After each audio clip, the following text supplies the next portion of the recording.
Ngati mwasintha zinthu zonsezo koma kuyabwa kuja sikukutha, mutanopita ku chipatala mutha kukhala kuti muli ndi mauka amene mufuna kuamvera panowa.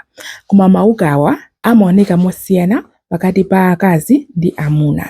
Akazi amatha kumva kuotcha kapena kuyabwa kumusiku, amatha kutulusa chikazi chokhala ngati chowundana-undana, kumusiku kumatha kufira kapenanso kutupa, komanso amatha kumva ululu pamene akukhala limodzi ndi abambo. Izi zimatha kubwera chifukwa chobwera ma antibiotic kwambiri, pang'onong'ono mwabwera amoxicillin. Tinaphunzira dzulo muja kuti zimaphanso bacteria wina wabwino kapena tizilombo tina tabwino tomwe timatithandiza mthupi mwathu. Tizilombo tabwino tija tikafa, zilombono tina timayisti timatengerapo mwayi, timakula timachuluka kwambiri, ndikumakuvutisani inu ndi matenda amenewa. Komanso anthu amene amadwala matenda a shuga, kapena mwina ngati simmadwala shuga koma shuga ikukuyendererani, ikukuyandikirani, muthanso kukhala ndi mauka pafupi. Azimayi amene ali ndi pakati amathanso kukhala ndi mauka, kuvala zovala zamkati zothina komanso zosalowa mpweya, komanso chitetezo chochepa mthupi. Azibambo amamva izi, katundu wawo amatha kumayabwa kwambiri komanso amatha kumera tinsungu, amatha kumamva kuotcha kwambiri. Komanso mwa azibambo osadulidwa akakhala kuti ali ndi mauka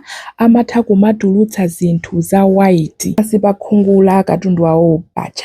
Komanso amatha kumva kupweteka akamakhala limodzi ndi amayi kapenanso nthawi zina akamakodza. Amatha kukhala ndi mauka akakhala kuti sakusamalirako bwino kumusiku, akakhala kuti akugona ndi mkazi woti ali ndi mauka opanda chitetezo. Komanso mmene ndinanenera mwa azimayi aja matenda a shuga, komanso kumwa ma antibiotics kwambiri. Mankhwala amauka alipo ndipo nthawi zambiri sofunika prescription. Ukapita ku pharmacy ndikuwauza zokuti ndili ndi yeast kapena ndili ndi mauka, atha kukupasani ndithu mankhwala alipo osiyanasiyana, cotrimazole, fluconazole. Komanso atha kukupasani mankhwala okuti musamakande. Komanso tsatirani zina zomwe tanena zija kuti zikuzikhala kowuma, kwa clean, osagwiritsa ntchito masopo osiyanasiyana, komanso kuvala zovala zamkati zosathina komanso za cotton. Ngati muli pa banja mmodzi akakhala ndi mauka, nonsenu mukuyenera kumwa kapena kupaka mankhwala a mauka chifukwa choti muzingopasirana, wina kuchira wina kukhala nawo. Yoto ndi nkhani ya mauka. Gaireni anzanu kuti tiphunzire limodzi, mawa tiphunzira za ma UTI